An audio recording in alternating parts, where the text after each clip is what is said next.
यीशु मसीह जो है हमारे परिवार के रिश्तों की नींव है। यीशु मसीह हमारे अनंत काल के जीवन की नींव है। यीशु मसीह हमारे व्यक्तिगत चरित्र की नींव है। यीशु मसीह हमारी योजनाओं की नींव है जो हम परिवार के लिए बनाते हैं। दूसरे शब्दों में, परिवार परमेश्वर की दृष्टि में बहुत बहुमूल्य है। मेरे प्रिय पतियों, परिवार के अंदर आपका जो स्थान है उसको जानिए और अपने कामों से मुख ना मोड़िए। प्रिय पत्नियों, आपका जो स्थान परिवार के अंदर में है उसको जानिए और अपने अपने प्रभु से मुख ना मोड़िए। प्रिय बच्चों, आप जितने मुझे सुन रहे हैं, चाहे आप छोटे बच्चे हो या जवान बच्चे हो, आप प्रभु की योजना को जानकर अपने माता पिता की अधीनता में रहिए और यीशु रूपी नींव से जुड़ जाइए और जुड़कर अपने लिए एक अच्छे भविष्य का निर्माण कीजिए। मेरा दूसरा बिंदु ये था, यदि एक परिवार के अंदर एकता हमेशा बनी रहनी है, अनेकता में एकता, क्योंकि एक स्त्री जब दूसरे परिवार से आती है, एक पुरुष जब दूसरे परिवार से आता है और दोनों परिवार में से वो आकर एक नया परिवार बनाते हैं, तब बहुत बार जो दोनों की आदतें हैं वे मिलान नहीं खाती है और दोनों के बीच कहीं ना कहीं बात बात में गैर समझियां होती है, मिसअंडरस्टैंडिंग होती है। पैसों को, रुपयों को लेकर या कई बार रिश्तों को लेकर, माता पिता को लेकर, कई बार घर को लेकर, कई बार भविष्य को लेकर, कई बार जब शादी होती है एक पार्टनर चाहता है बच्चे अभी हो, दूसरा पार्टनर चाहता है बच्चे अभी ना हो, हम पैसा कमा ले, घर बना ले, गाड़ी ले ले। तो ऐसे बहुत सारे लोगों से मैं मिला हूं जिन्होंने बच्चों को ना होने से रोक के रखा और अंत में जब उन्होंने बच्चे पाने की कामना किया, प्रियो, उनको बच्चे नहीं मिले, उनको टेस्ट ट्यूब बेबी के लिए जाना पड़ा। इसीलिए जब आपका विवाह होता है, मैं आपको ये प्रभु में एक भक्तिमय सलाह देना चाहता हूं। आपका विवाह होते साथ प्रार्थना कीजिए और प्रभु से पूछिए, प्रभु आप हमको कब संतान की प्राप्ति देना चाहते हैं, बेटा या बेटी। हम आपके समय के अनुसार उसको लेना चाहेंगे और अपने शरीरों को आपको सौंपेंगे। तब पितृत्व या मातृत्व जिसकी योजना आप प्रार्थना पूर्वक करेंगे, आप प्रभु से प्राप्त कर पाएंगे। लेकिन इसके पहले पति पत्नी की एकता बहुत जरूरी है। परमेश्वर ने मूसा को यह एक रहस्य प्रकट किया। यह एक प्रकाशन था इजरायली लोगों के लिए। इजराइल लगभग 40 साल पहले मिस्र से निकला था, जंगल में घूमा, उनको पानी नहीं मिला, कई बार उनको खाना नहीं मिला, कुड़कुड़ाए, और परमेश्वर उनको सिनै के पर्वत से आगे ले आया।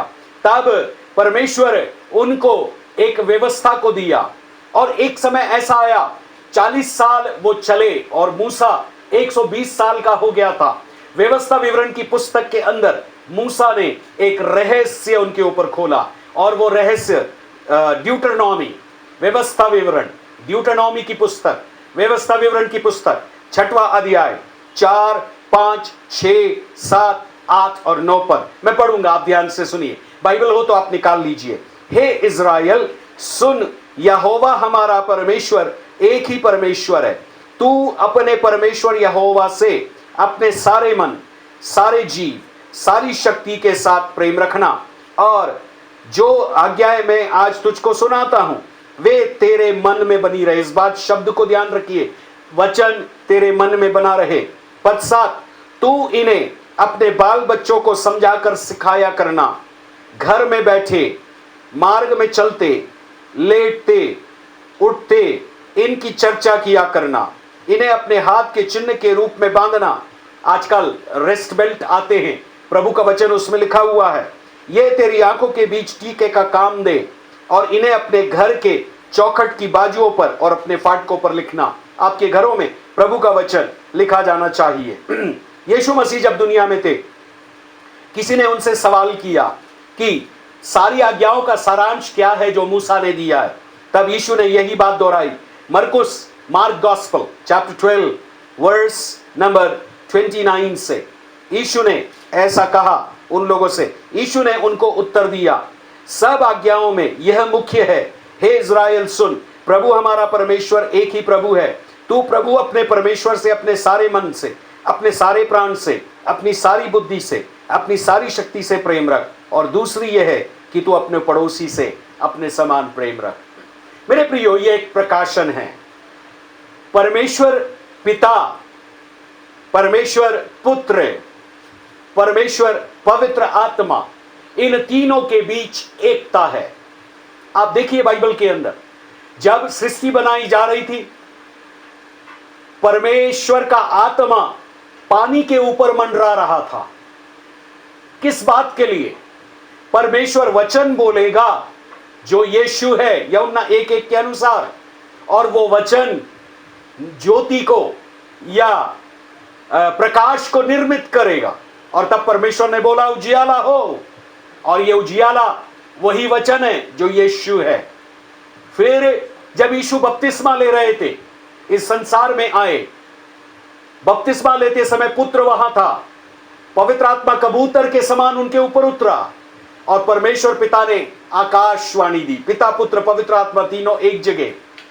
फिर आगे चलकर यीशु जब बपतिस्मा देने की बात करते, मत्ती 28 में कहते हैं कि तुम लोगों को चेला बनाओ, सारी जाति के लोगों को प्रभु का वचन सुनाओ, सुसमाचार सुनाओ। प्रभु ने यह आज्ञा दिया है कि पिता, पुत्र, पवित्र आत्मा के नाम से बपतिस्मा देना है।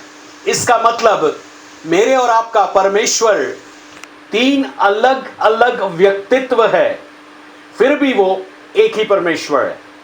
एक दूसरा उदाहरण हम देखते हैं, सूर्य की रोशनी। यह सूर्य अपने आप में एक प्रकाश है, लेकिन जब उसकी रोशनी पृथ्वी तक जाती है तो वह गर्मी को लेकर आती है। तो सूर्य, फिर रोशनी और फिर गर्मी, ये तीनों मिलकर भी सूर्य है। इसी प्रकार मेरे और आपका परमेश्वर तीन अलग अलग व्यक्तित्व होते हुए भी एक है। वैसे ही उसने मुझको और आपको भी बनाया है। मेरे अंदर आत्मा है जो परमेश्वर के साथ बातचीत करती है, उसकी आवाज सुनती है। मन की चेतन अवस्था के द्वारा मैं प्रभु के उन रहस्यों को जान पाता हूं। फिर मेरा प्राण है जो मेरे शरीर से जुड़ा है और मेरी आत्मा से भी जुड़ा है, जिसके अंदर मेरी भावनाएं हैं, मेरे विचार है और मेरे जीवन की इच्छाएं हैं। My will, my emotions, my thoughts, negative भावनाएं, पॉजिटिव भावनाएं, नेगेटिव इच्छा, पॉजिटिव इच्छा, नेगेटिव इमोशन, पॉजिटिव इमोशन, ओह नेगेटिव थॉट्स, पॉजिटिव थॉट्स, ये सब बातें मेरे प्राण के अंदर में है। फिर मेरा शरीर है जिसके अंदर बाहरी दुनिया से संपर्क रखने के लिए प्रभु परमेश्वर ने ज्ञान इंद्रियों को दिया है, और शरीर के अंदर ज्ञान इंद्रियां प्राण के संपर्क में आती है। प्राण विचार, इच्छा, भावनाओं के द्वारा आत्मा के संपर्क में जाता है। आत्मा यीशु को ग्रहण करने से पवित्र आत्मा वहां रहती है। पवित्र आत्मा के द्वारा वो इच्छा, विचार और भावनाओं में काम करता है। वो ज्ञान इंद्रियों को नियुक्त करता है, पूर्ण रीति से नियंत्रण करता है। इसके द्वारा मेरा जीवन यीशु जैसा बनता चला जाता है। अब परिवार को भी आप देखें, पति, पत्नी और बच्चे, ये तीनों एक इकाई है, यूनिट है। प्रभु यूनिटी चाहता है परिवार के अंदर। इसीलिए जैसे पिता परमेश्वर, पुत्र परमेश्वर, आत्मा परमेश्वर तीनों एक हैं, और मनुष्य जाति से ये कहा गया है उस परमेश्वर को प्यार करें। आपका एक सवाल आपके मन के अंदर यह आएगा, मैं परमेश्वर से जिसको मैंने कभी देखा नहीं है, मैं कैसे प्यार कर सकता हूं? मैं तो केवल उसके बारे में सुना हूं ना। ये एक रहस्य भरी बात है। परमेश्वर ने मुझको और आपको उसका वचन दिया है। ये वचन जीवित है, प्रबल है, दोधारी तलवार से चोखा है। मेरे आत्मा को, मेरे प्राण को और मेरे जीवन के अंदर हर एक भावनाओं को और विचारों को काटता और पीटता है, और मेरी ज्ञान इंद्रियों को वश में लेकर परमेश्वर पिता की सिद्ध इच्छा को मेरे अंदर प्रकाशित करता है। इसका मतलब पिता, पुत्र, पवित्र आत्मा की एकता उसके वचन के द्वारा से है। जब परमेश्वर का वचन आप पढ़ते हैं, उसको सुनते हैं, उसको समझते हैं और उसके अनुसार चलने की कोशिश करते हैं, ध्यान दीजिएगा, आप परमेश्वर पिता और पुत्र और पवित्र आत्मा से प्यार करना प्रारंभ करते हैं। इसका मतलब मैं यदि उसको ऐसा कहूं साधारण शब्दों में, वो ये एकता परमेश्वर की जैसी है मेरे शरीर में होने के लिए मेरे आत्मा प्राण दे प्रभु से प्यार करने के लिए, मेरी पत्नी, मेरा पति, मेरे बच्चे प्रभु से प्यार करने के लिए। एकता की शुरुआत जो यीशु रूपी नींव है, जिसके ऊपर हमने अपने परिवार को स्थापित किया, विश्वासी होने के नाते उस पर विश्वास रखा। हर बात के लिए हम प्रार्थना करते हैं, हर बात के लिए हम प्रभु की ओर ताकते हैं। तब प्रभु हमारे जीवन में जैसा पिता पुत्र से प्यार करता है, पुत्र आत्मा से प्यार करता है, आत्मा पुत्र से प्यार करता है, और आत्मा पिता से प्यार करता है, और पिता आत्मा से प्यार करता है। ये प्रेम की जो डोरी में ये पिता पुत्र पवित्र आत्मा तीनों जो अपने आप को विश्वास के द्वारा बांध के रखे हैं, वैसा मेरा परिवार भी एकता में बंध जाता है। Hallelujah, hallelujah. रबा शंतले रिबे नमाउदिया जला। ओ मेरे और आपका परमेश्वर प्रेमी परमेश्वर है। मेरे और आपके परमेश्वर की एकता की नींव प्रेम है। जहां प्रेम हो जाता है वहां पति पत्नी के बीच एकता आ जाती है। दूसरी बात, जब मैं और आप प्रभु की आज्ञाओं को मानने लगते हैं, उन आज्ञाओं को मानने में ना केवल हम प्रेम करने लगते हैं, लेकिन हमारा प्रेम वास्तविक प्रेम हो जाता है। It is the true love. फिर भय आए, कमजोरी आए, आंधी आए, तूफान आए, ये टेस्टेड लव, ये परखा हुआ प्रेम स्ट्रॉन्ग प्रेम हो जाता है। इसको मृत्यु ही केवल अलग कर सकती है। जब तक हम शरीर में हैं, हम प्रभु से दूर है, लेकिन एक दिन शरीर छोड़कर प्रभु के पास जाएंगे, हम अनंतता में विलीन हो जाएंगे। और जो कोई प्रभु की आज्ञाओं को मानता है, वो हमेशा तैयार रहता है प्रभु की अधीनता में जीने के लिए, चाहे वो पति हो चाहे पत्नी हो। अब हमको यह समझने की जरूरत है, पहला कुरिन्थियों के अंदर पौलुस ने सर ढकने से संबंधित, भविष्यवाणी से संबंधित और प्रार्थना करने से संबंधित स्त्री और पुरुष के रोल की बातचीत की है। 1 Corinthians 11 चैप्टर। कई पुरुष ऐसा समझते हैं उनके ऊपर कोई बॉस नहीं है। कई स्त्री ऐसी समझती है कि मेरे पापा मेरे पति से बेहतर है। कई पति ये समझते हैं मैं अपनी मर्जी का मालिक हूं, I am the boss of my life. लेकिन पौलुस के कथन को सुनिए। पहला कुरिन्थी 11वें अध्याय में कहता है, स्त्री का सिर उसका पति है। हालेलुया, आपने बिल्कुल ठीक सुना। स्त्री का सिर उसका पति है। यही अदन के बगीचे में बोला था कि वह तुझ पर प्रभुता करेगा। मतलब हे स्त्रियों, हे पत्नियों, आपके जो भी पति है वो आपके लीडर हैं। हालेलुया, आपको लीडर उनको मानना पड़ेगा, आपको उनको नेतृत्व करने वाला मानना पड़ेगा, क्योंकि वो प्रबंध करने वाले हैं, क्योंकि उनको प्रभु ने आपको दिया एक पति के रूप में जो आपको सुरक्षा देते हैं। और हे पतियों, आगे सुनिए, लिखा है पति का सिर यीशु मसीह है। हालेलुया।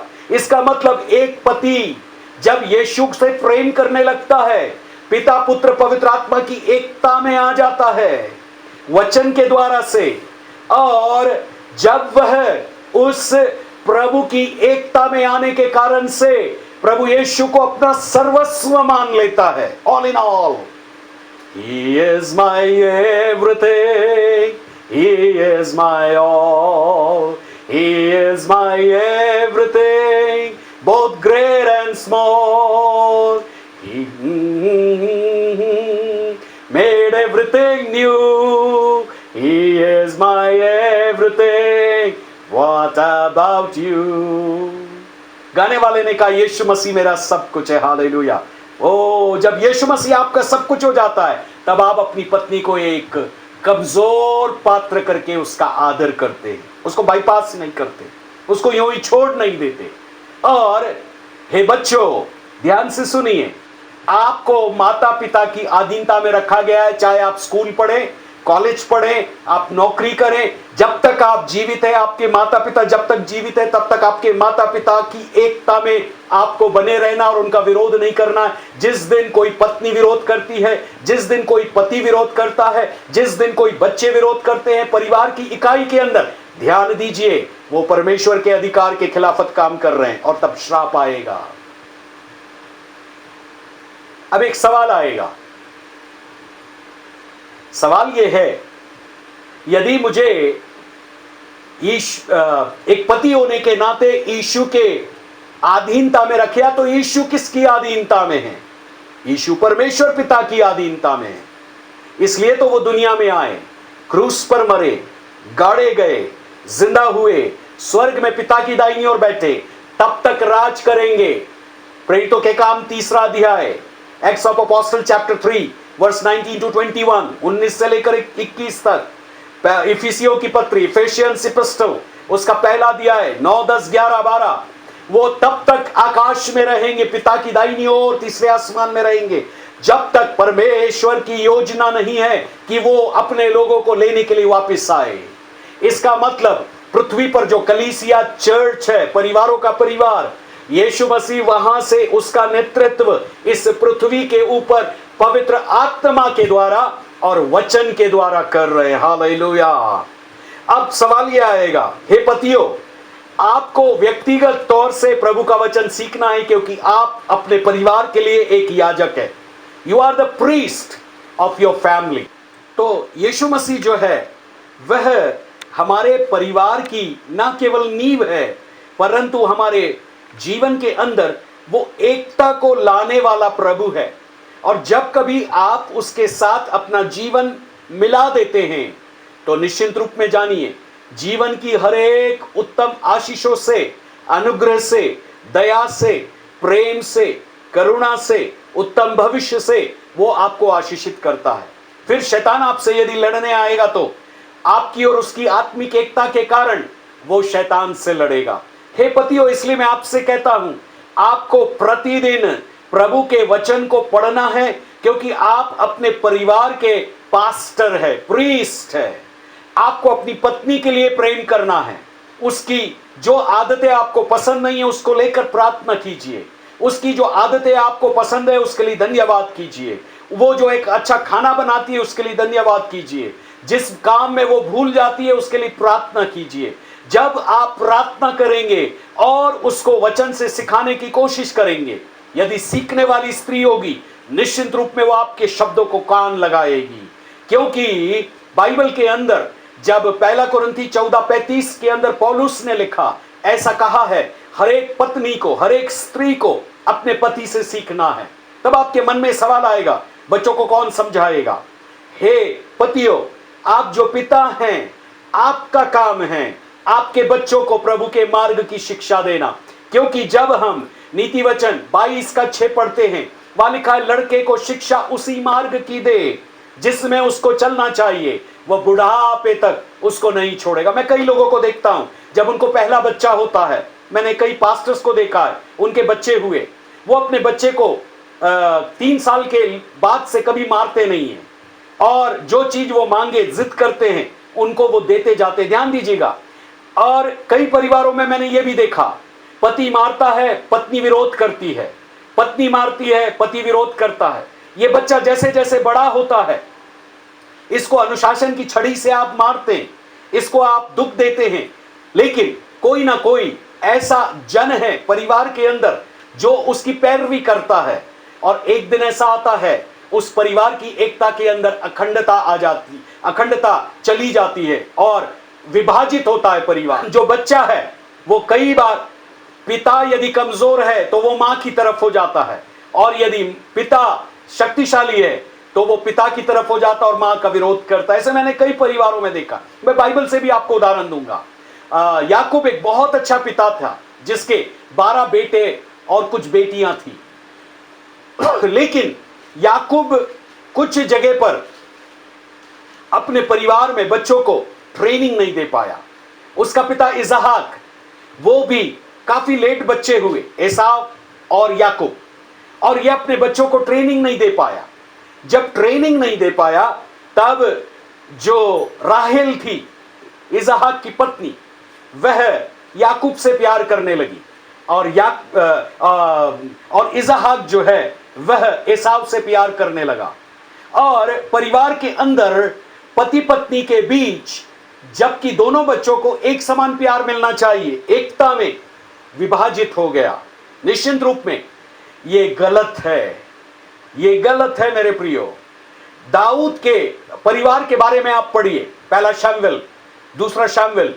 दाऊद एक बहुत अच्छा राजा था, एक बहुत अच्छा सैनिक था, एक बहुत अच्छा योद्धा था, एक बहुत अच्छा कमांडर था, लेकिन एक अच्छा पिता नहीं था वो।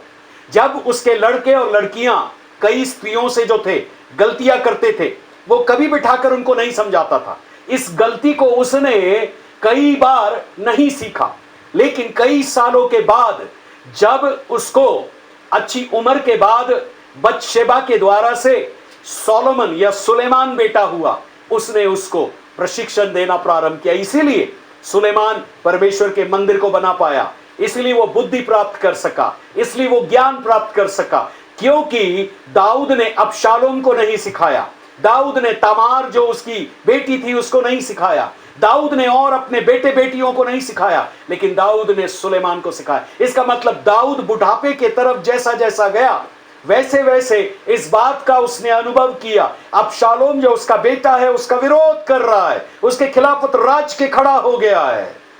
मेरे प्रियो, परिवार के अंदर में जब कभी एकता भंग होती है, तब वास्तविकता में शैतान के लिए हम दरवाजों को खोल देते हैं। अय्यूब के आप वचन को पढ़िए, अय्यूब की पुस्तक पढ़ने से आपको पता चलता है अय्यूब के पास सब कुछ था, धन संपत्ति, घोड़े, गाय, बैल और ऊंट और भेड़ बकरियां, एक ही दिन में सब कुछ समाप्त हो गया। लेकिन अय्यूब की जो पत्नी थी वो परमेश्वर पिता से प्यार करने वाली नहीं थी, वो केवल धन संपत्ति से प्यार करती थी, ऐसा प्रतीत होता है। जब अय्यूब का सब कुछ खत्म हो गया, अय्यूब को फोड़े निकले, तो वो कहती परमेश्वर को श्राप दे। मेरे प्रियो, कई पत्नियां ऐसी ही हैं, आज भी मुझे कहना है, जब पैसा होता है, जब अच्छा घर होता है, गाड़ी होती है, वे पति के साथ होते हैं, लेकिन जब नहीं होता है वे पति को छोड़कर चली जाती है। ओ, दाऊद के जीवन से हम ये सीख सकते हैं कि दाऊद एक अच्छा पिता नहीं रहा। मेरे प्रिय पतियों, हे पिताओं, आप जो पति हो, एक अच्छे पति बनकर एक अच्छे पिता बनिए, ताकि बच्चों को आप प्रशिक्षण दे सके। तो पिता या पति के रूप में जब आप रोल अदा करते हैं एकता का, आपको पत्नी को भी प्रभु का वचन सिखाना है। यदि वो सीखने वाली पत्नी है, जरूर आज्ञा मानेगी। यदि विरोध करने वाली है, प्रभु के हाथ में दे दीजिए, प्रभु आगे की बातों को उनको सिखाएंगे। आदम के बगीचे में यही हुआ था। मैं जब आदम के बारे में पढ़ता हूं, आदम ने कभी भी अपनी पत्नी को, परमेश्वर ने जो शायद आज्ञा दिया है कि सब पेड़ों का फल खाना लेकिन एक पेड़ का फल नहीं खाना, ये उसने नहीं सिखाया था। इसी के चलते हवा पाप में गिर गई और आगे चलकर आदम के परिवार में एक और समस्या हो गई। जब कैन पैदा हुआ, हाबिल पैदा हुआ, दोनों ने भेंट चढ़ाई और परमेश्वर ने हाबिल को जरूर सिखाया, लेकिन कैन को पॉसिबली एक व्यवहारिक रूप में उसको पाल पोस कर नहीं सिखाया। तब कैन एक ऐसा भाई बन गया जो जल्दी क्रोधित होने वाला था और हम ये देखते उस परिवार में पहली हत्या हुई। इसका मतलब एकता परिवार के अंदर में भंग हो गई। इसलिए जब हम वचन के अंदर में एकता से संबंधित और परिवारों को देखते जो नेगेटिव नहीं परंतु पॉजिटिव एग्जाम्पल है, अब्राहम और सारा कभी भी अब्राहम का विरोध नहीं करती थी, उसका बहुत आदर करती थी, उसको स्वामी कहती थी। और यही कारण है परमेश्वर ने उसको एक ऐसी स्त्री बनाया जो समूहों को या जातियों को उत्पन्न करने वाली हो।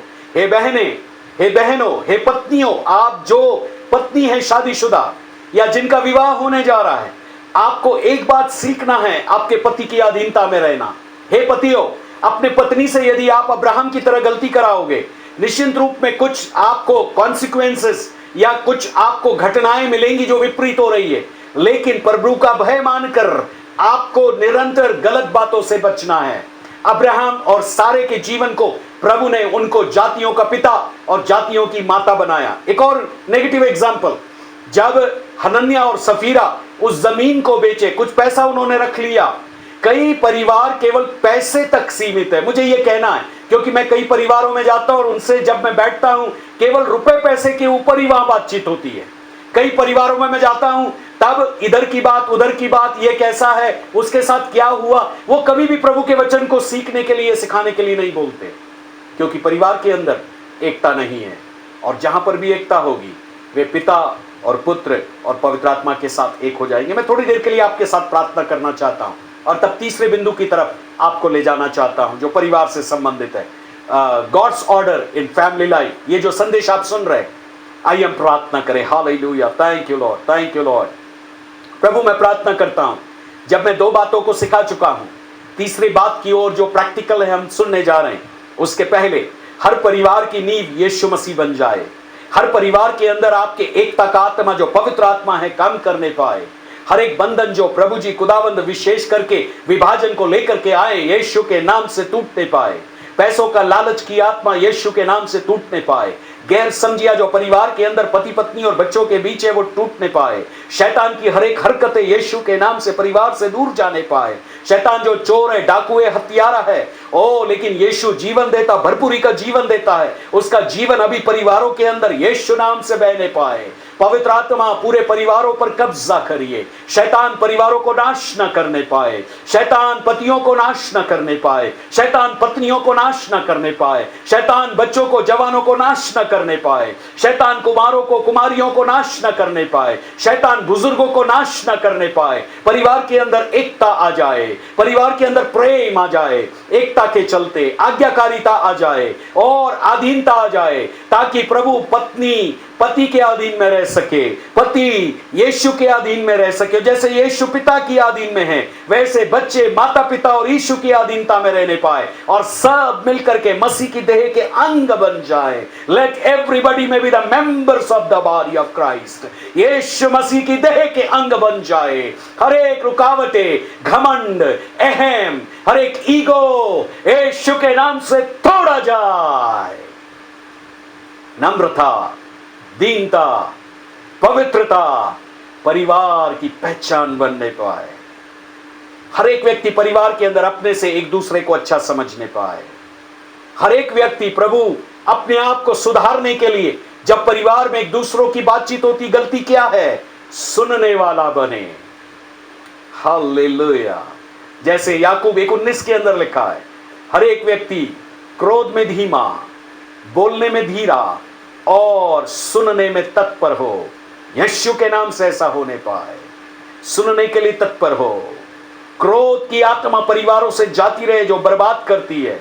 कई पति जो अपनी पत्नी को मारते हैं, यीशु के नाम से शैतान की ये मारकूट की आत्मा परिवारों को छोड़कर चली जाए। कई पत्नियां जो अपने पति से मुंह चलाती है, यीशु के नाम से प्रभु उनके मुंह पर आप लगाम देने के लिए उनको सिखाइए, ताकि वे शांत रहना सीखे, गंभीर बन जाएं। Hallelujah, thank you Lord. परिवारों के अंदर आप जैसा स्वभाव पति के अंदर, पत्नी के अंदर, बच्चों के अंदर आने पाए। धन्यवाद प्रभु, आप ऐसा कर रहे हैं यीशु के नाम से। आमीन और आमीन। तीसरा बिंदु जो परमेश्वर सुव्यवस्था एक परिवार के अंदर में चाहता है, वो ये है। आपके मन में एक प्रश्न उठेगा, यदि नींव यीशु मसीह है और पिता पुत्र पवित्र आत्मा की तरह यदि एक परिवार में एकता चाहिए, तो वो जो भक्तिमय परिवार बनेगा उसके क्या गुण हो सकते हैं? What are the characteristics of the godly family? उसके क्या गुण होंगे? मैं 3 गुणों को बताकर आज के संदेश को विराम देना चाहता हूं। पहला गुण यह होगा, जिस परिवार में भी भक्ति का वातावरण होगा, अब इसको ध्यान रखिए, भक्ति हृदय से निकलने वाली चीज है। यह कोई धर्म नहीं है जिसको आप पीछा करते हैं। यह यीशु के साथ आपका जीवित रिश्ता है। भक्ति बाइबल के अनुसार जो भक्ति की परिभाषा है, गॉडलीनेस की परिभाषा है, वह कोई रीति रिवाज नहीं है जिसका आप पालन करते कि सुबह उठे, वचन पढ़ा, प्रार्थना किया और आपने जो करना था वो करना शुरू किया। नहीं नहीं, बाइबल का परमेश्वर आपसे एक रिश्ता चाहता है। जिस भी परिवार के अंदर भक्तिमय वातावरण होगा, उसका पहला गुण यह है, उस परिवार के अंदर चाहे पति हो, चाहे पत्नी हो, चाहे बच्चे हो, चाहे बुजुर्ग हो, दिन की शुरुआत वे लोग व्यक्तिगत प्रार्थना से करेंगे और पारिवारिक प्रार्थना और वचन से करेंगे। यदि ऐसा करते हैं तो वे यीशु को अपने परिवार का केंद्र स्थान बना लेते हैं। द प्रेयर ऑल्टर, प्रार्थना की जो वेदी है, एलिया ने वेदी को सुधारा था, इसलिए परमेश्वर की आग उस वेदी के ऊपर गिरी थी। हमारा हृदय यदि प्रभु से सुबह के वक्त उठने के बाद जुड़ जाएगा, तो कई लोगों को भोर को उठना होगा, कई लोगों को जल्दी उठना होगा, कई लोगों को मध्य रात्रि उठना होगा, कई लोगों को देर रात में जगकर प्रार्थना करना होगा। जैसे आपकी हैबिट है, आपका शरीर आपको अनुमति देता है, बट आपको 24 घंटे में कम से कम 2 या 3 बार प्रार्थना में, वचन में व्यक्तिगत तौर से बैठना होगा और पारिवारिक वेदी के रूप में पत्नी और बच्चे और पति मिलकर और घर के बुजुर्ग मिलकर वचन और प्रार्थना को करना होगा, जिससे आपका परिवार भक्तिमय परिवार बने। अब्राहम और सारा भक्तिमय परिवार के लोग थे, और जब उन्होंने एक साथ प्रभु की भक्ति करते थे, तो जो भक्ति करते हैं, मैं ब्रदर डीजीएस दिनाकरण के बारे में सुना, जब कभी वो पारिवारिक प्रार्थना करते थे, वो हर एक व्यक्ति के पास एक बड़ा कमरा नहीं था, लेकिन जैसे एक कमरे के 4 कोने हैं, एक कमरा ब्रदर डीजीएस दिनाकरण का था, एक कोना ब्रदर डीजीएस दिनाकरण का था, दूसरा कोना उनके पापा का था, तीसरा कोना उनकी मम्मी का था। अब ब्रदर डीजीएस दिनाकरण की शादी हुई, उनकी पत्नी ने देखा, चौथा कोना उन्होंने ले लिया। ये लोग अपनी अपनी प्रार्थना करने के बाद एक नियुक्त समय पर इकट्ठा आते थे और व्यक्तिगत तौर से प्रार्थना करते थे। यही कारण है मेरे प्रियो, पास्टर डीजीएस दिनाकरण या डॉक्टर डीजीएस दिनाकरण के परिवार को प्रभु ने भारी मात्रा में यूज किया। और जिस परिवार के अंदर वास्तविक हृदय की भक्ति प्रभु से निकलती है, आराधना, स्तुति, धन्यवाद, गीत, वचन का पढ़ा जाना, समझा जाना, उस जगह वास्तविक रूप में कई बार प्रभु उन लोगों से मिलने के लिए आते हैं। Hallelujah, hallelujah. प्रभु की वास्तविक उपस्थिति कई बार इसलिए आती है, प्रभु खोजी लोगों को मिलते हैं। तो यदि आप भक्तिमय परिवार स्थापित करना चाहते हैं, आज ही से प्रार्थना कीजिए, प्रभु मेरा पति, प्रभु मेरी पत्नी, प्रभु मेरे बच्चे, प्रभु मेरे घर के माता पिता बुजुर्ग लोग, या जो आपके घर में रहते हैं, सब मिल करके एक भक्ति का वातावरण स्थापित करें, और उसके द्वारा से यीशु रूपी जो नींव है उसके ऊपर अपने हम जीवन को रख सके और एकता में एक दूसरे के साथ बने रह सके। दूसरी चीज, सुनने के पहले अय्यूब का भक्तिमय स्वभाव था, लेकिन उसकी पत्नी का नहीं था। फिर कुरनेलियुस का भक्तिमय स्वभाव था, और लेकिन उसके परिवार का था। तो जो भक्तिमय स्वभाव रखते हैं, उनके परिवार में प्रभु का विजिटेशन, प्रभु की मुलाकात एक दिन होती है। प्रभु खुद अपने लोगों से, जो प्रेम करने वाले लोग हैं, मिलने के लिए आते हैं। और ये मेरा व्यक्तिगत अनुभव भी है। जब जब मैं प्रभु की खोज किया हूं, बुरे समय में, अच्छे समय में, प्रभु कई बार मुझसे मिलने के लिए आए हैं। प्रभु कई बार मेरे बड़े बेटे से मिलने के लिए आए, जब वो प्रभु की खोज किया। मेरे छोटे बेटे से मिलने के लिए आए। और मैं ये प्रार्थना करता हूं कि हर एक हमारे परिवार का सदस्य, जो भी मेरे परिवार में है, प्रभु से मुलाकात करे।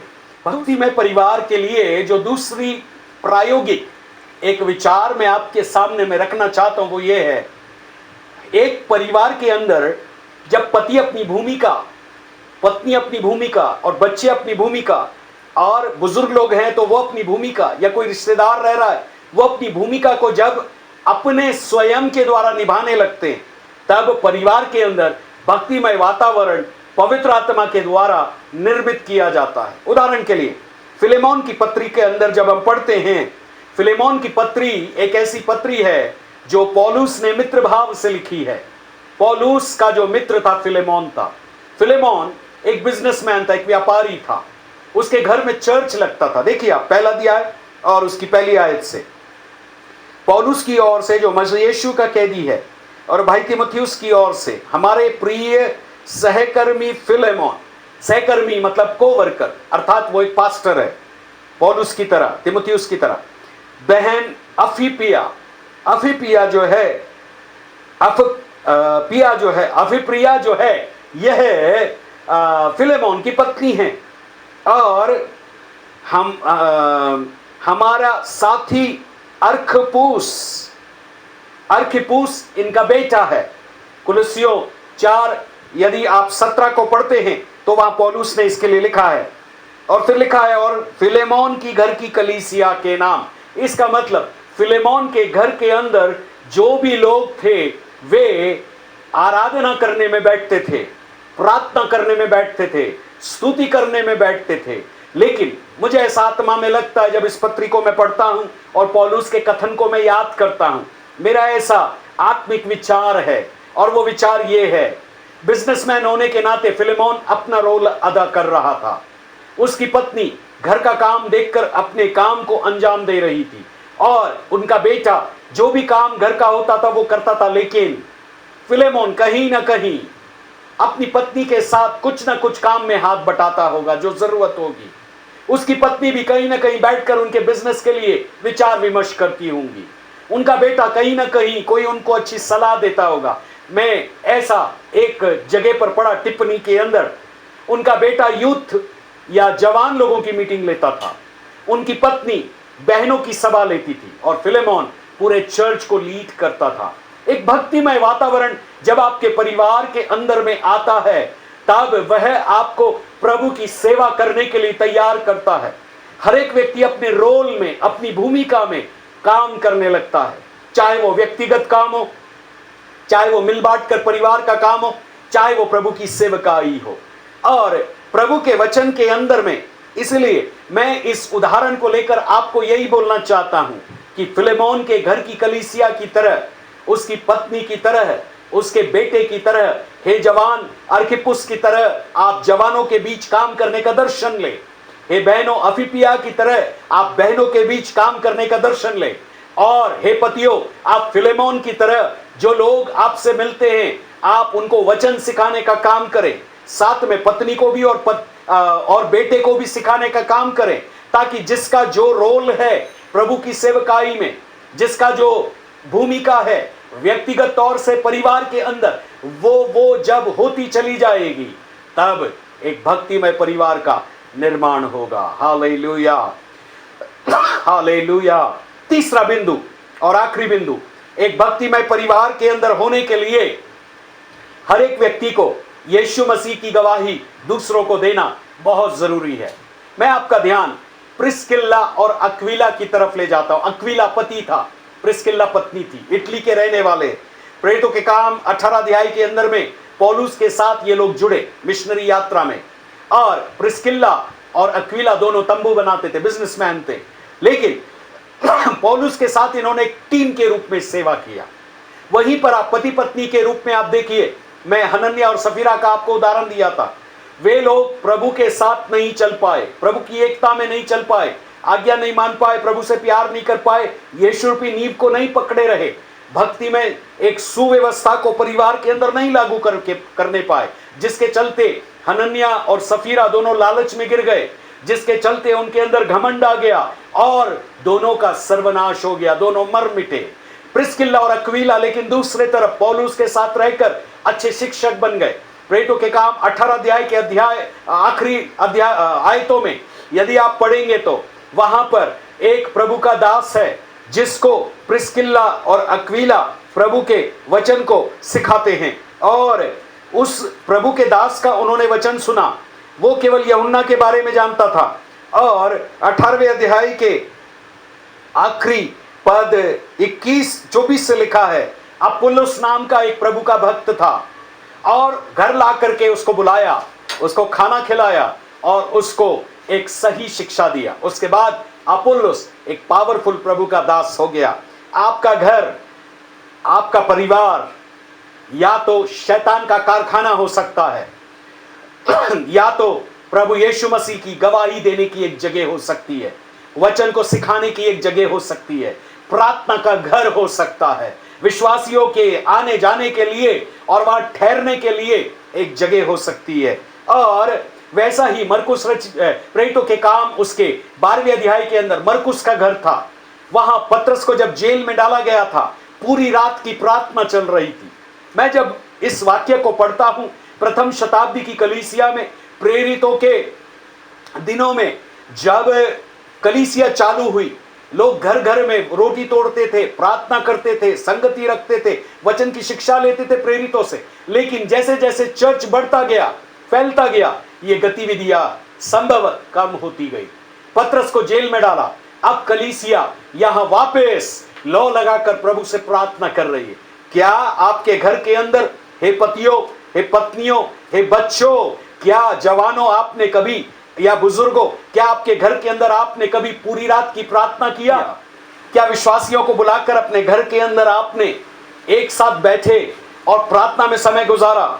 क्या स्तुति आराधना में समय गुजारा? क्या कठिन समय में आपने प्रभु की खोज किया अपने घर के अंदर? क्या उपवास रखकर प्रार्थना किया? क्या प्रभु की दोहाई दी? क्या प्रभु के सामने उसके वचन को पढ़ा? यदि नहीं तो मैं आपको प्रभु यीशु मसीह का भक्त होने के कारण यह है, आग्रह करता हूं, विनती करता हूं, आपका घर एक प्रार्थना का घर बन जाए। आपके घर में लोग आराधना, स्तुति, भक्ति करने के लिए एकत्रित होने पाए। और यदि ऐसा होगा तो आपका परिवार के अंदर एक भक्तिमय वातावरण स्थापित होगा। और अक्विला और प्रिस्किल्ला अपने घर के अंदर अपुल्लोस को बुलाए और उसको सिखाया। फिलेमोन के घर के अंदर पौलुस आता था, रहता था, और पौलुस उसको वचन की शिक्षाओं में, उसकी पत्नी को, उसके बेटे को मजबूत करता था। और इतना ही नहीं, यदि आप ये भी पढ़ेंगे, तिमुथियुस एक चेला था पौलुस का। जब प्रेरितों के काम 16 अध्याय पढ़ते हैं, तिमुथियुस का पापा यूनानी था, अन्य जाति था। तिमुथियुस की माँ और तिमुथियुस की नानी विश्वासी थी। यहूदी जाति से होते हुए उन्होंने प्रभु को ग्रहण किया, और उन्होंने तिमुथियुस जो उनका बेटा हुआ उसको प्रभु के मार्ग की शिक्षा दी, उसको वचन याद कराया, उसको यीशु के बारे में बताया, और ठीक समय पर उसने उद्धार को पाया। और पौलुस के साथ वो जुड़कर प्रभु की सेवकाई में एक बड़ा योगदान उसने प्रभु के लिए दिया। हे प्रिय पत्नियों, यदि आप अन्य जाति पति से शादी करते हैं, हे पतियों, यदि आप अन्य जाति महिला से शादी करते हैं, स्त्री से शादी करते हैं, मैं एक सलाह आपको देना चाहूंगा। आप यीशु को उनके पास जितना जल्दी होता है आंसुओं की प्रार्थना करके, मध्यस्थता की प्रार्थना करके उनके लिए पुकारिए, उद्धार के लिए पुकारिए, प्रभु के दासों को खोजिए, अपने घर के अंदर बुलाइए, और जहां सुसमाचार सभाएं होती है जाइए, सुसमाचार को सुनिए, प्रभु को ग्रहण करके आपका परिवार एक विश्वासी परिवार बन जाए। तो मैंने आपको 3 सलाह दिया। पहली सलाह एक भक्तिमय परिवार बनने के लिए यह है, आपके घर में प्रति सुबह शाम पारिवारिक तौर से प्रार्थना की वेदी अर्थात प्रार्थना करना, आराधना करना होना चाहिए। और व्यक्तिगत तौर से आपका सुबह उठकर रात को सोने के पहले या दिन में जब आपको टाइम मिलता है, जब आप नींद के झोंके में ना हो, आप प्रार्थना में समय गुजारें। दूसरी बात मैंने आपको बताया, भक्तिमय परिवार के अंदर एक अच्छा गुण आपको देखने को यह मिलेगा, जो जिस भी स्वभाव का है उस स्वभाव में वो प्रभु की सेवकाई करने के लिए अपने आप को अर्पित करेगा। तीसरी बात मैंने आपको यह बताई, यदि एक भक्तिमय स्वभाव में आपका परिवार बढ़ना है तो आपको निरंतर यीशु मसीह की गवाही लोगों को देना है। यीशु ने आपके जीवन में क्या काम किए। जब आपके परिवार में कोई व्यक्ति आता है, इधर की उधर की बुराई मत कीजिए। मैं भजन संहिता 1 को पढ़ता हूं, ध्यान से सुनिए। इस भजन के अंदर दाऊद ने कैसी कठोर एक कल्पना की है, कि संकल्प किया है कल्पना करके कि उसके घर में बुरे लोग नहीं आएंगे, टेढ़े लोग नहीं आएंगे, जो चुगली करते हैं वे नहीं आएंगे, जो इधर की बात उधर करते वो नहीं आएंगे। ऐसा करने से घर की शांति भंग होती है, भक्तिमय वातावरण नष्ट होता है, पवित्र आत्मा शोकित हो जाता है, परमेश्वर का वचन पढ़ने पर बात नहीं करता। ध्यान से सुनिए, भजन संहिता 101, साम्स 101। मैं करुणा और न्याय के विषय में गाऊंगा, हे यहोवा मैं तेरा भजन गाऊंगा। मैं बुद्धिमानी से खरे मार्ग पर चलूंगा, तू मेरे पास कब आएगा। मैं अपने घर में मन की खराई के साथ चलूंगा। देखिए, अपने घर के अंदर मन की खराई से, दोगलेपन से नहीं, मैं किसी ओछे काम में या बुरे कामों में मन नहीं लगाऊंगा। फिर कहता है, मैं कुमार्ग पर चलने वालों के काम से घिन रखता हूं। कुमार्ग मतलब जो बुरे मार्गों पर चलते, पापी स्वभाव के हैं, बदलना नहीं चाहते हैं, ऐसे काम में मैं ना लगूंगा। फिर कहता है, टेढ़ा स्वभाव मुझसे दूर रहेगा, मैं बुराई को जानूंगा भी नहीं। जो छिपकर अपने पड़ोसी की चुगली खाए उसको मैं सत्यानाश करूंगा, मतलब उसको मैं हटा दूंगा। जिसकी आंखें चढ़ी हो अर्थात घमंडी हो, और जिसका मन घमंडी है, उसकी मैं न सहूंगा, उसको मैं अपने पास फटकने नहीं दूंगा। दूसरे शब्दों में, मेरी आंखें देश के विश्वास योग्य लोगों पर लगी रहेगी कि वे मेरे संग रहे। ध्यान दीजिएगा, जो विश्वास योग्य है प्रभु के प्रति और आपके प्रति, यहां की बात उधर नहीं करता, टेढ़ा स्वभाव नहीं है, कुमार्ग पर नहीं चलता, ओछे काम से दूर रहता है, ऐसे व्यक्ति को अपने घर के अंदर बिठाकर उनसे बात करिए। आपको एक नया मार्ग, एक नई बुद्धि, एक नया ज्ञान, एक नई समझ मिलेगी। फिर कहता है, जो खरे मार्ग पर चलता है वो मेरा टहलुआ होगा। है, राजा होने के कारण उसका जो अटेंडेंट या बॉडीगार्ड होगा, जो खरे मार्ग पर चलता है वही होगा। दैन कहता है जो छल करता है या दोगला जीवन जीता है वो मेरे घर के भीतर ना रहने पाएगा, और जो झूठ बोलता है वो मेरे सामने बना ना रहेगा। जो झूठ बोलने वाला व्यक्ति है, यदि बारंबार झूठ बोलता है और आप उससे दोस्ती करते, आप झूठ बोलेंगे। क्रोध करता है, नीति वचन में लिखा है क्रोध करने वाले व्यक्ति के साथ मत रहना, नहीं तो आप भी क्रोध करने लगेंगे।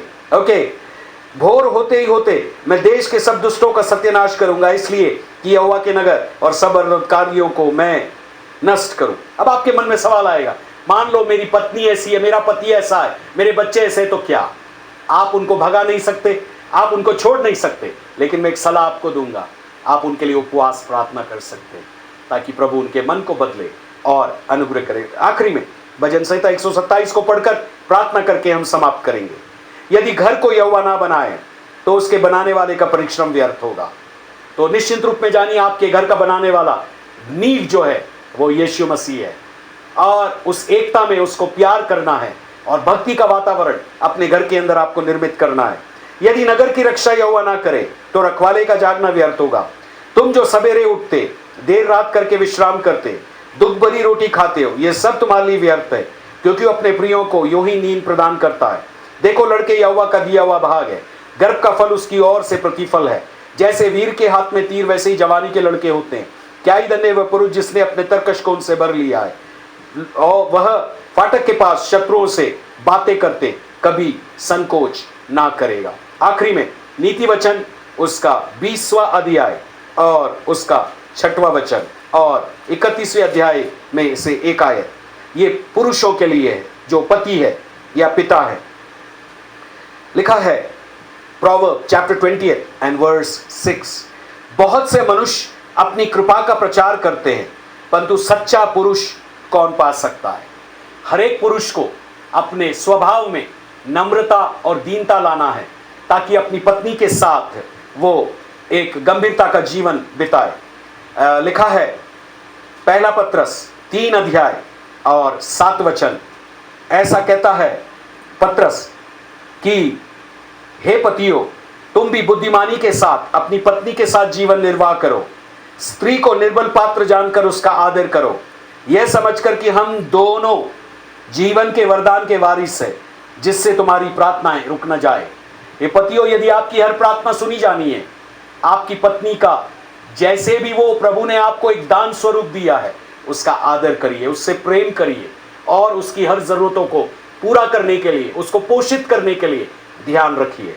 और हे पत्नियों, मैं आपके लिए पढ़ना चाहता हूं नीति वचन उसका 31वां अध्याय, और फिर हम एक बच्चों के लिए आयत पढ़ के हम समाप्त करेंगे। 31वां अध्याय, यहां पर एक भली स्त्री के बारे में लिखा है। 31 का 12, और वह अपने अर्थात पत्नी अपने जीवन के सारे दिनों में अपने पति से बुरा नहीं वरन भला व्यवहार करती है।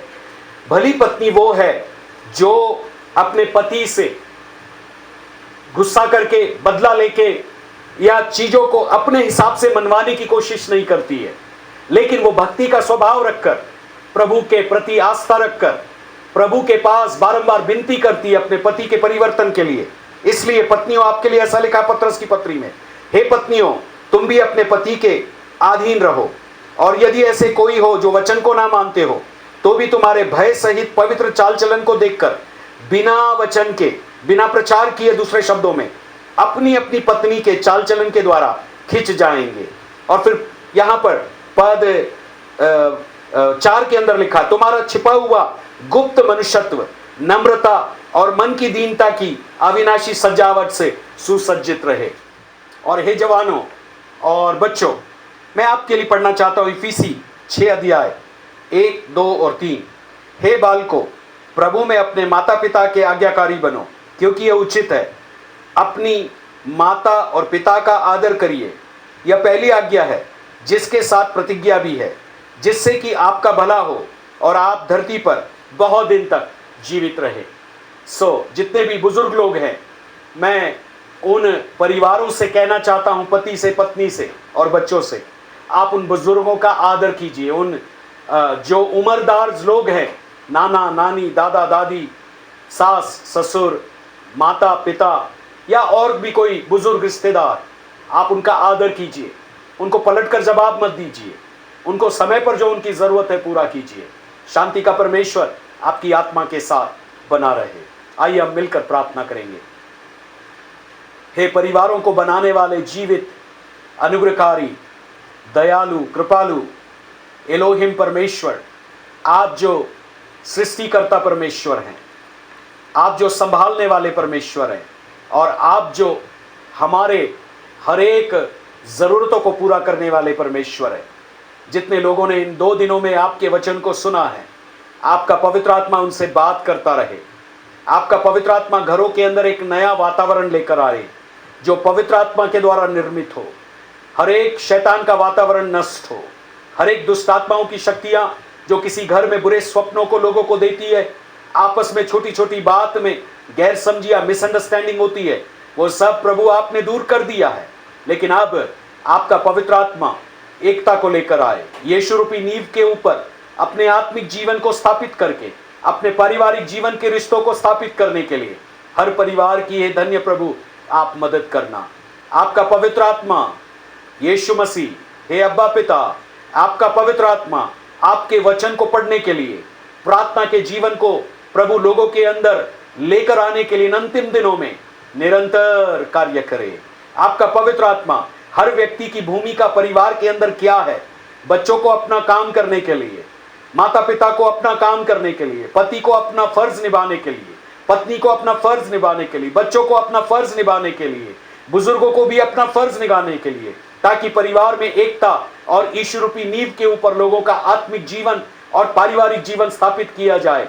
इसलिए आप फिलेमोन की कलीसिया की तरह, फिलेमोन, उसकी पत्नी अफीपिया और उसका बेटा अरिखिप्पुस, इनके द्वारा से आप निरंतर परिवारों के अंदर काम कीजिए प्रभु। ये भी दुआ करते प्रभु, यीशु मसीह जैसे आप अपने परिवार के अंदर में मरियम और यूसुफ के जो बेटे उत्पन्न हुए पहलोठे, और आपने अपने परिवार के लिए प्रभु जिस प्रकार से कारपेंटर का काम किया, वैसे कई बच्चे अपने माता पिता को आर्थिक रूप में मदद करने के लिए, आर्थिक प्रभु उन चीजों को जुटाने के लिए निरंतर अपने माता पिता के साथ सहयोगी बनने पाए। केवल खर्चीले बच्चे ना बने, लेकिन प्रभु अपने माता पिता को वे समझने पाए और माता पिता अपने बच्चों को समझने पाए, और अंत के दिनों के अंदर ये जो परिवार के अंदर एकता आनी है, ताकि हर एक परिवार यीशु के साथ बादलों पर उठा लिया जाए। उसके लिए आप हर परिवार के अंदर हर एक जन को यीशु के आगमन के लिए तैयार कीजिए, और प्रभु अंत में हर एक परिवार यीशु की गवाही देने वाला बने, क्योंकि हम सबको आपने गवाह बनाया है प्रभु। हमारे नौकरी की जगहों पर, हमारे बिजनेस की जगह पर, जो बच्चे पढ़ते अपने पढ़ने की जगह पर, हर व्यक्ति यीशु के बारे में लोगों को बताए। धन्यवाद, आप हर एक व्यक्ति को यीशु अपना गवाह बनाने जा रहे हैं। पवित्र आत्मा आप उन गवाहियों को लाइफस्टाइल के रूप में, जीवन शैली के रूप में लोगों की देने जा रहे हैं। उसके लिए धन्यवाद। ये जो वचन आपने दिया है कई परिवार के लिए आत्मिक उत्थान का कारण हो, प्रभु से जुड़ने का कारण हो, शैतान के शक्तियों को तोड़ने का कारण हो, और स्वर्ग से जुड़कर प्रभु की आशीषों को पाने का एक अनुग्रह का समय आ जाए प्रभु। धन्यवाद दुआ सुनने के लिए, हमारी टीम के लिए धन्यवाद जो इसके पीछे काम कर रही है। सारी महिमा आदर इज्जत आपको देते हैं, यीशु प्रभु के नाम से दुआ मांगते हैं, आमीन। स्वर्गीय पिता परमेश्वर का प्रेम, पुत्र यीशु का अनुग्रह है, पवित्र आत्मा की दिव्य और अलौकिक उपस्थिति आपके परिवारों के साथ अब से लेकर हमेशा वरन युगान युग के लिए बनी रहे। आमीन आमीन। शालोम, प्रभु आपको आशीष दे।